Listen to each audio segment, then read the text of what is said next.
Bonjour, bonsoir à tous, vous qui regardez les vidéos, que ce soit le jour ou la nuit, ici DVD Pro Catch slash Mister Review. Et sans vous faire trop attendre, vous saviez dans quel show de fédération auquel on va s'attaquer. Bien sûr du côté de la TNA, Total Non-Stop Action Wrestling, anciennement Impact Wrestling, anciennement NWA National Wrestling Alliance Wrestling. GFW, Global Force Wrestling. Mais bon, vous saviez, je cite les différents pseudos qu'ils avaient, la TNA. Mais bon, le show en question, c'est TNA Victory Road 2025. Oui, on pourrait dire que c'est une exclusivité TNA+, même si pour moi, je le considère tout de même comme un pay-per-view légendaire, selon moi. Donc c'est uniquement que mon avis. Donc moi, je le considère comme un pay-per-view, même si on pourrait dire que c'est un show spécial, mais tout de même qui s'était déroulé le 26 septembre 2025 à Edmonton, à l'Alberta, au Canada. Donc c'est directement au Canada. Et ce que je pourrais dire à propos de ce show, je sais pas s'il était bon ou mauvais, je sais pas si vous l'avez regardé ou pas, mais je sais qu'il y a des choses à dire. Notamment, je sais que quand je me suis réveillé, j'ai dû regarder en premier lieu SmackDown pour voir si c'était déroulé du mieux ou plutôt rien se passait du tout. Il y avait un bon truc dans ce SmackDown, mais sinon rien de spécial. Si ce n'est qu'il faut laisser une critique, mais vraiment, vraiment une toute critique à la fin de ce SmackDown, en plus dans le main event, c'est qu'on a eu une catastrophe à SmackDown. Je crois que c'est la faute de l'une des catcheuses. Est-ce que c'est Nia Jax ou de Jade Cargill ou peut-être Tiffany Stratton en question? Je n'en ai aucune idée, mais ce qui est sûr, c'est ce qui a été flagrant, c'était pendant le tombé. Oui, ce fameux tombé auquel maintenant on entend parler, comme quoi Madame l'arbitre a commis une grosse boulette en faisant le compte de 2 alors qu'en vérité c'était au compte de 3. Vu comment Nia Jax n'avait pas relevé son épaule, et du coup, quand j'ai vu ça, c'est sûr, j'avais explosé de rire au début, puis grincé des dents en disant mais putain, putain, putain. Est-ce que si Vince McMahon aurait vu ça, est-ce qu'il aurait viré cette personne, même pour une erreur d'arbitrage, ou plutôt l'envoyer au Performance Center pour mieux apprendre ce que c'est la bonne arbitrage? Parce que quand j'ai vu ça, je me suis dit, peu importe si la personne se relève ou pas du compte de 3 ou de 2, de un n'importe comment, peu importe s'il y en a aucun qui se dégage, tu comptes jusqu'à 3. C'est pas compliqué, bordel! Donc oui, je suis obligé de critiquer et de gueuler parce que ce que j'ai vu ne m'a vraiment, vraiment pas plu. Et, euh, et du coup, vous imaginez Vince McMahon s'il aurait vu ça, c'est sûr, l'arbitre en question aurait été viré. Un peu comme ce qui s'était passé en 2019 avec un des arbitres qui avait foiré son tombé alors qu'il devait recommencer pour mieux faire correctement pendant le main event entre Ronda Rousey, Becky Lynch et Charlotte Flair. Eh ben, en question, cette personne avait été virée. Et, et du cas de l'arbitre, c'est un peu compliqué. Hein. Mais quand j'ai vu ça, je me suis dit, What? Mais compte jusqu'à 3. Oh mais putain, quelle catastrophe. D'ailleurs, ce match était vraiment une catastrophe et je devais en parler dans cette vidéo très rapidos. Même si la question n'est pas de ce SmackDown, la question vient de ce show Victory Road.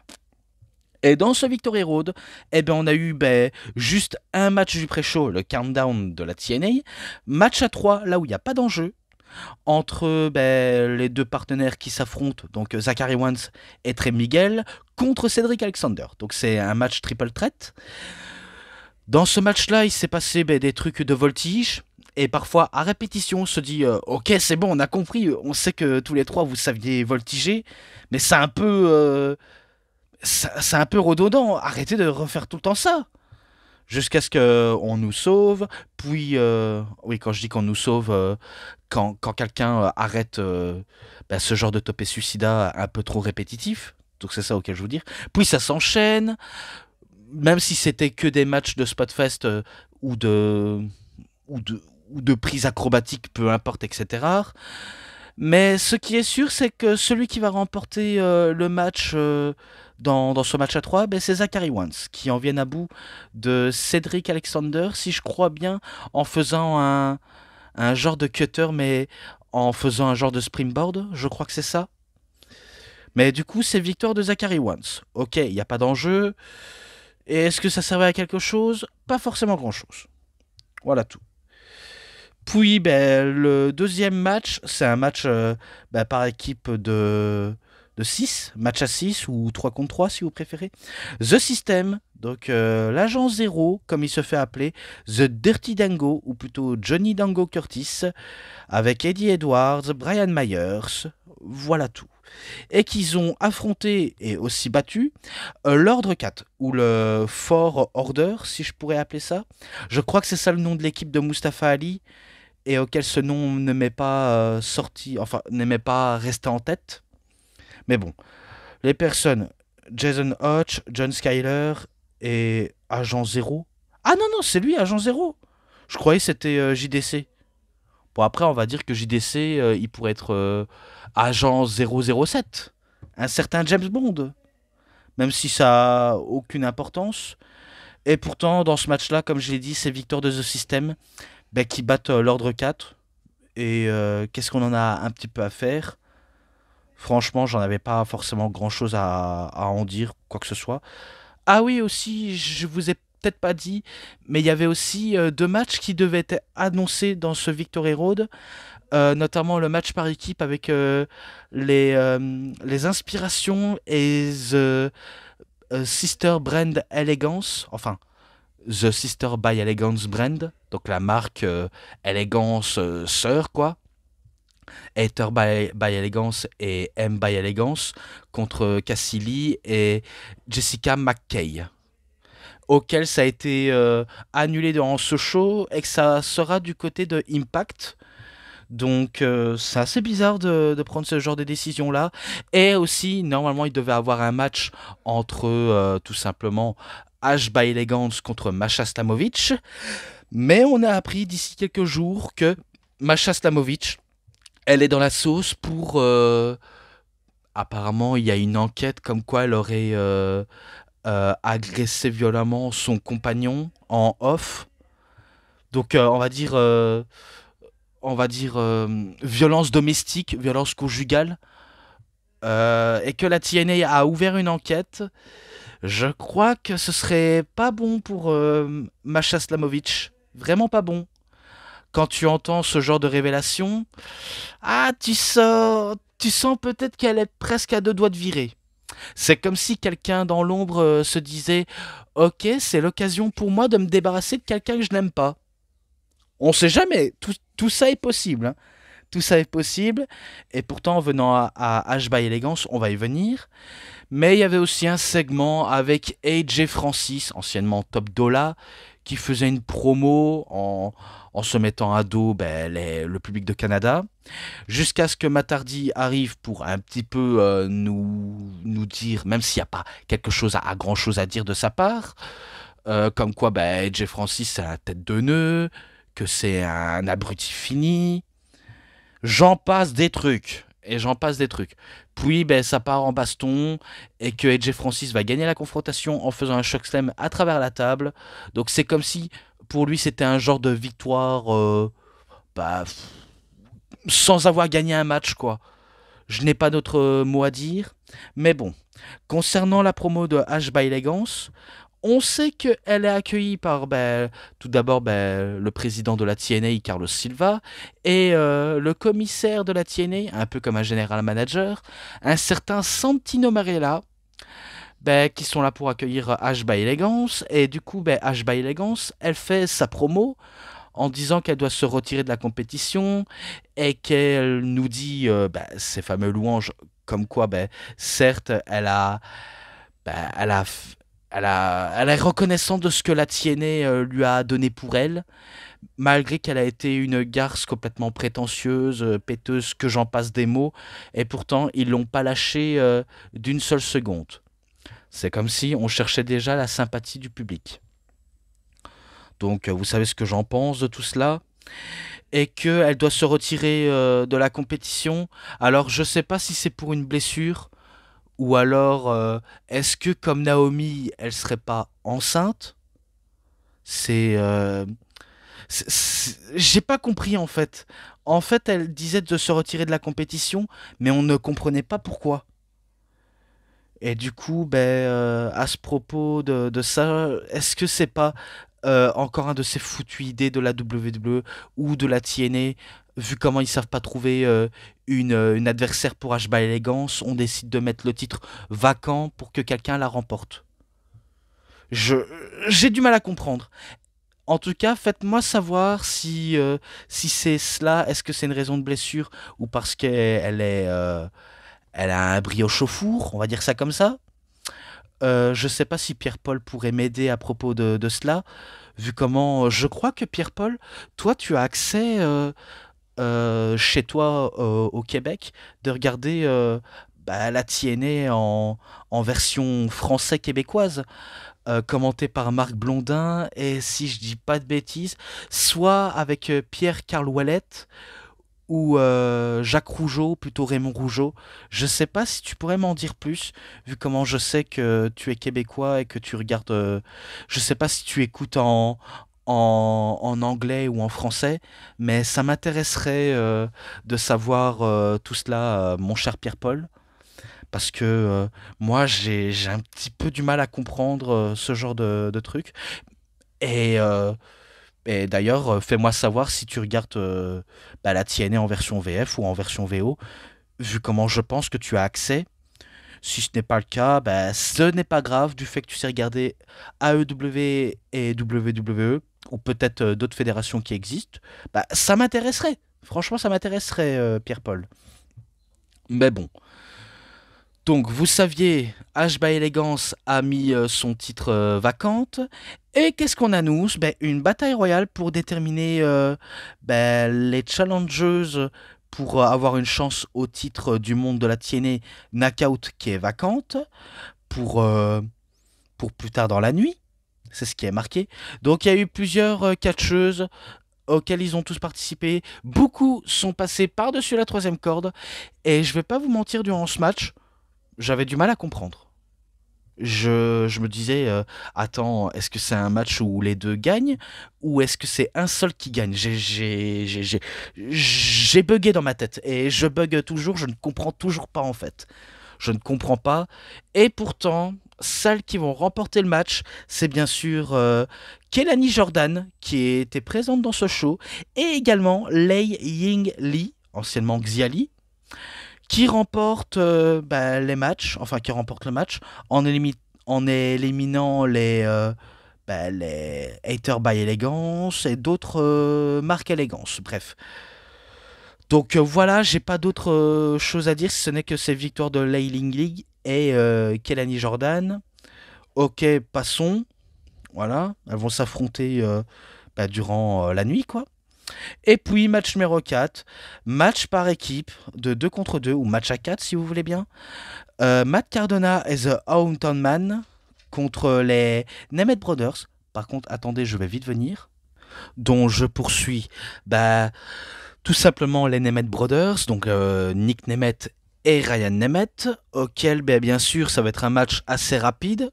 Pas besoin de dire grand chose si ce n'est que ces victoires de Matt Cardona, The Hometown Man, qui battent les frères Nemeth, pardonnez-moi.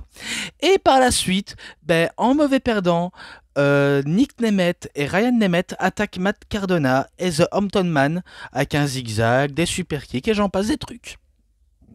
Bref. Excusez-moi si j'ai un petit peu roté, je m'en excuse.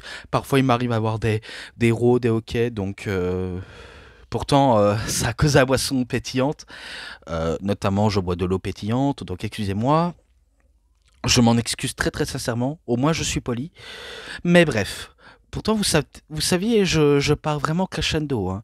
Et pour l'arbitre de SmackDown auquel j'ai vu, ouais, il faut dire que ça nous casse les pieds de voir ça sous ses propres yeux. Comme quoi, ben, l'arbitre fait une telle connerie durant tout le match, hein. Alors que là, du côté de la TNA, heureusement qu'il y a des arbitres qui sont totalement irréprochables et qui sont minimum un peu plus professionnels. Parce que là, waouh, on a atteint le niveau de la stupidité assumée là. Donc je comprends pourquoi la WWE devient médiocre à cause des trucs qui ne vont pas du tout, quoi. Mais bon, donc comme j'ai dit, match numéro 5, ben, Mike Santana contre Ridge Holland. Alors pourquoi ce match-là est-il annoncé là, alors qu'il n'y a pas d'histoire, rien n'a été raconté. D'ailleurs, comme la plupart des matchs, la plupart n'ont pas été racontés, à part ceux qui sont plus logiques, entre le système The, The Four Order, euh, Matt Cardona, The Hometown Man et Nick Nemeth, ça je suis bien d'accord. Euh, Mustafa Ali et Moose, Joe Hendry et Rick Young, Matt Hardy et Jeff Francis, Frankie Kazarian et Steve McLean, et Leon Slater, Myron Reed, auquel il n'y a pas forcément d'enjeu, mais on va y venir là-dessus. Donc ce match-là entre Mike Santana et Ridge Holland, il n'y a pas d'enjeu. En sachant que, qu'est-ce qu'on en a à foutre de Ridge Holland à l'heure actuelle? Le mec est à Evolve, et on n'en a rien à secouer de lui. C'est un peu comme il était avec la WWE. Il était à SmackDown, on s'en foutait de lui, comme à NXT. Et maintenant, il est à Evolve. On n'en a rien à secouer de lui, de Ridge Holland. Vraiment, je vous le dis, on n'en a rien à secouer. Et du coup, ben, c'est simple. C'est Mike Santana qui bat Ridge Holland avec un lariat, quoi. Et après sa victoire, eh ben, ce trou de balle de Trick Williams arrive en le faisant un trick shot pour montrer à quel point, ouais, c'est lui le boss à la TNA. Je ne vais pas commencer à critiquer. On sait que on peut détester Trick Williams en tant que heel, mais au moins il peut faire du bon taf en tant que heel, ça c'est sûr. Mais bon, je n'ai rien d'autre à dire si ce n'est que on sait que les deux, donc Mike Santana et Trick Williams, on sait que ces deux-là, ils vont s'affronter à Bound for Glory. Donc voilà tout. Voilà tout, voilà tout. Donc je passe au match numéro 6. Et le match numéro 6, le vainqueur aura un match pour donner l'avantage à son équipe pour Bound for Glory. Je ne comprends pas pourquoi Wikipédia me marque ça. Mais en gros, match entre Mustafa Ali et Mousse. Et auquel, ben, c'est sûr, les deux se sont affrontés comme pas possible. Même si on sait que Mousse peut découper Mustafa Ali de manière aucun souci, aucun problème. S'il veut le découper en deux, il le fait. Je ne vois pas pourquoi il se priverait de ne pas le faire du tout. Et pourtant, ben, lorsqu'il sentait qu'il avait la victoire au bout des doigts, Mousse, eh bien, il fut distrait par les danseuses. Je crois que ce sont des danseuses qui font... je crois que c'est pas la danse du Moyen-Orient avec le côté pakistanais et... bref, on va dire le côté musulman qui entoure de tout cela. Je ne sais, je ne connais rien, je ne sais pas.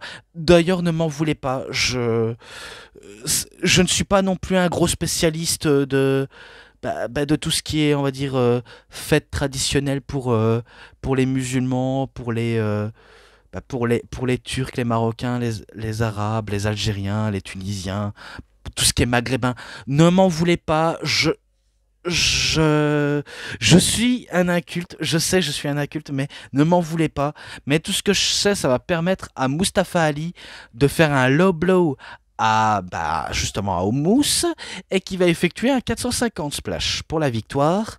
Et du coup, bah, c'est grâce à ces danseuses bah, qui viennent du Pakistanais, on va dire ça comme ça, auquel bah, il ressent grandi de ce match avec de la tricherie. Ça, je le sais, avec de la tricherie. Bref, maintenant match numéro 7, c'est encore un match simple. Joe Hendry contre Eric Young. Alors, ce match, je sais même pas non plus s'il y a une réelle histoire, si ce n'est que on sait que Joe Hendry passe parfois la plupart de son temps à se foutre de la gueule de ses adversaires. Et du coup, ben, il s'est foutu de la tronche de Eric Young. Et du coup, ben, Eric Young, ben, il n'apprécie pas trop cet affront et décide de corriger celui auquel il ne veut pas y croire. Donc il suffit qu'on appelle son nom et il apparaît. Non, je ne ferai pas de transition cette fois-ci. J'ai pas envie qu'on me critique pour la transition de Joe Hendry sur ma chaîne, vu comment je l'ai beaucoup utilisé. Sachez-le. Mais bon, après tout cela, il n'y a pas grand-chose à dire dans ce match-là, si ce n'est que Eric Young a voulu tricher avec une chaise. Mais je ne sais pas si c'est l'un de ses partisans à Eric Young ou de Joe Hendry qui empêche cette tricherie, et ça va permettre à Joe Hendry d'avoir l'avantage et de faire sa Good Congratulations, Believe Chokeslam, je crois, et qui remporte le match au compte de 3. Donc c'est victoire de Joe Hendry, même s'il n'y a pas eu forcément d'enjeu. Dommage, dommage. Mais bon. Maintenant, match numéro 8. Matt Hardy contre AJ Francis. Vu comment ce match-là a été annoncé parce que, tout simplement, AJ Francis a fait passer Matt Hardy à travers la table, Matt Hardy veut avoir sa vengeance contre ce type, ce top dollar, ce monsieur, je me prends pour une rockstar, je me prends pour une star du rap, du hip-hop, j'en passe de professions, et qui passe son temps à faire fellation à Trick Williams. Et quand je dis ça, c'est comme s'il cherche à lui lécher les pieds. Même si quand j'ai dit fellation, vous savez de quoi je parle. Même si ce n'est pas vrai, mais au moins je dis ça pour le côté un peu lèche-botte. Et d'ailleurs, quand j'y pense du côté de la TNA, ils veulent faire invasion avec TNA et WWE. Ça sent l'échec à planer, ça sent la grosse daube arriver, en sachant de ce qui s'était passé à l'époque en 2001 avec l'angle de l'invasion entre WWF contre ECW et WCW. Donc ça peut être une catastrophe. Donc pour moi, c'est pas une très bonne idée de faire ça, en sachant qu'on sait que ce sera encore la WWE qui va sortir grandie. Et d'ailleurs, c'est ça le plus gros problème, hein. Si vous détestez les catcheurs de la NXT WWE, pourquoi vous passez pas votre temps à les huer, à les critiquer? C'est ça ce que je comprends pas, le public de la TNA. S'il y a un ennemi qui arrive, il faut le huer ou appeler des catcheurs pour venir le tabasser, pour le forcer à dégager. Ben non, non, continue à chanter la musique de Whoop That Trick, Whoop That Trick. Ça n'a pas de sens. Ça n'a pas de sens. On sait que Trick Williams c'est un heel, mais selon moi, il mérite pas d'avoir une réaction de babyface en chantant sa musique. Selon moi, c'est comme ça comment je le vois. Bref, c'est des trucs assez incompréhensifs. Bref. Donc comme j'ai dit, match entre Edge et Francis et Matt Hardy, dans un match en table correspondant, je comprends pas pourquoi ils mettent correspondant, mais en gros c'est un match de table. J'ai pas non plus rien à citer là-dessus, si ce n'est que c'est Matt Hardy qui va battre Edge et Francis en faisant passer à travers la table. Donc voilà, victoire de Matt Hardy sans gros suspense. Oui, désolé, hein, je me dois de me précipiter, je n'ai pas non plus que ça à faire, en sachant que je vais vous expliquer pourquoi. Bon, après match numéro 8, maintenant passons à match numéro 9. Et pour le match numéro 9, c'est un match pour le titre du monde féminin knockout de la TNA, avec en arbitre spécial un certain Indy Hartwell, et c'est une certaine Kelly Jordan qui affronte Lei Yingli, donc Xiali. Donc oui, c'est dans ce fameux match Bataille Royale auquel j'avais pas trop compris. Et tout ce que je sais, les deux vont s'affronter pour le titre qui est vacante récemment par H by Elegance. Et ce qui est sûr, c'était, voilà, on va dire du bon match féminin, mais sans trop de suspense et sans trop à se mettre sur la dent. Disons que peu importe le résultat du match, que la meilleure gagne. Et que je vais pas commencer à critiquer en disant ouais, la WWE enterre la TNA. Ce qui est déjà fait, je vais pas vous le mentir, ce qui est déjà fait, mais j'ai pas envie d'attirer les foudres de mon cher Pierre-Paul, vu comment il me l'a déjà fait rappeler, et que je ne veux pas non plus trop me mettre à dos, vu comment j'apprécie beaucoup Pierre-Paul. Mais sinon, ouais, il y a eu des tas de trucs hein, dans le match, hein, notamment ben, un mini ref bump de la part de l'arbitre, Indy Hartwell, mais sinon ils ont rattrapé la petite bêtise. Puis ben, ça repoursuit dans le match. On était presque sûr que Lei Ling Lee allait remporter le match, mais sans succès, vraiment sans succès. Et après, ben, lorsque Lei Lingyi, enfin Lei Ying Lee, a failli utiliser sa prise finish, eh bien, Kelani Jordan, contre la situation, va effectuer un genre de cutter en faisant un grand écart. Et puis, elle en finit avec son Springlight et Moonsault pour la victoire. Donc, victoire de Kelani Jordan qui remporte le match, qui remporte le titre en battant Lei Ying Lee, avec un preuve de respect aussi, et qu'elle est félicitée par Indy Hartwell et également Dana Brooke. Bon, c'est vrai que je pourrais lui reprocher des trucs à Kelani Jordan, notamment le manque de personnalité. Euh, Elle est athlétique, hein, c'est pas ça le problème. Elle est très athlétique, mais elle n'a pas de personnalité très propre. Je vois rien en elle de grosse personnalité et on sait pas si elle est face, si elle est heal. En tout cas, du côté de la NXT, on sait même pas si elle est du côté des gentils, des côtés des méchantes. On en a vraiment aucune idée, du coup c'est un peu étrange tout ça, vraiment. Tout ça me paraît étrange. Et que là, ben, elle reçoit une réaction de Babyface. Et selon vous, d'ailleurs, je tenais à vous le dire ça, est-ce que selon vous, c'est mérité que Kelani Jordan remporte le titre Knockout? Si c'est oui, ok, ça peut aller. Si c'est non, expliquez-moi pourquoi. Donc, j'attendrai vos réponses avec impatience. Il n'y a aucun problème. Et maintenant, ben, plus que 2 matchs, après c'est terminé. Donc, match numéro 10. Et c'est tout simplement pour le titre international de la TNA entre Frankie Kazarian contre Steve McLean. Et ce qui est sûr, c'est que ces deux se sont pas arrêtés de s'affronter depuis le lancement de la TNA, je crois. Ouais, ils se sont pas mal affrontés, et à chaque fois, c'est tout le temps Steve McLean qui en ressort grandi, alors que Kazarian, c'est rare quand il a l'avantage psychologique sur McLean. Il me semble, mais ce qui est sûr, ça peut être bon pour Kazarian, pardonnez-moi. Ça peut être bon pour lui, oui, excusez-moi, je suis un peu en rhume, je suis un peu malade, je commence à avoir la grippe. Mais voilà, j'essaye de commenter et de dire ce que je vois dans le show pour vous expliquer, malgré la maladie, malgré que je sois enrhumé. J'essaye de me soigner comme je peux. Mais ce qui est sûr, c'est que dans ce match, il était pas mauvais. Je ne vais pas dire qu'il était très mauvais. D'ailleurs, il y avait quelques matchs qui n'étaient pas mauvais, mais d'autres qui étaient un peu incompréhensifs à comprendre. Mais est-ce que c'est peut-être une bonne décision de changement de titre, ou plutôt au moins une bonne décision pour que ça change? Après, je vais pas vous mentir, pour moi ça change qu'il y ait un changement de titre parce que oui, celui qui va remporter le match, c'est tout simplement Frankie Kazarian qui bat Steve McLean après que les deux ils ont eu un acharnement de dingue dans le ring, mais c'est tout de même Kazarian qui rend sorte grandi de ce match et qui devient champion international et du coup c'est déjà pas mal, on va voir à quoi ça peut mener comme la plupart des titres, hein, comme celle de Kelani Jordan, je me demande où est-ce que ça va mener.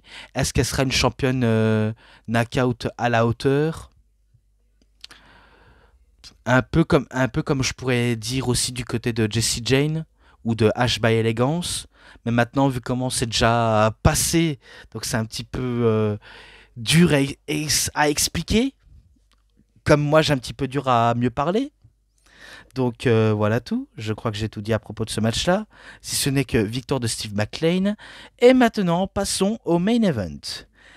Et le main event est assez surprenant, puisque le main event, le match numéro 11, c'est un match simple pour le titre de la X-Division de la TNA, entre Leon Slater contre Myron Reed. Donc c'est vrai que c'est assez surprenant de voir que le titre X-Division est dans le main event, en sachant que D'habitude, c'est toujours le titre du monde TNA qui est en jeu et qui est toujours dans le main event. Mais là, ce qui est surprenant, c'est ils ont décidé de changer, que ce soit au moins le titre X-Division. C'est un peu comme si le titre TNA Knockout aurait été dans le main event, ce qui était possible, bien sûr. Mais là, après, on va pas se mentir, c'est plutôt un match amical entre Leon Slater et Myron Reed, hein. Vu comment les deux arrivent en même temps et que par la suite ils nous sortent un grand match.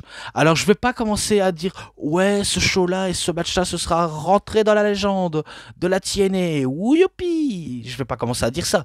Je m'appelle pas Hunter qui va commencer à dire que WrestlePalooza va faire partie de la légende. Est-ce que le, est-ce que le Royal Rumble en Arabie Saoudite sera le plus grand Royal Rumble de tous les temps? Est-ce que le WrestleMania de Las Vegas sera 10 fois mieux que celui du WrestleMania 41? Ou encore WrestleMania 43? Est-ce que ce sera le plus grand WrestleMania ever en Arabie Saoudite? Donc je vais pas commencer à faire mon Paul Levesque qui commence à avoir un sacré boulard et qui va commencer à dire n'importe quoi en disant oui, ce sera le meilleur show. D'ailleurs, si ce serait un meilleur show, je croirais quand j'aurais vu. Parce que là, pour l'instant, c'est des travails médiocres.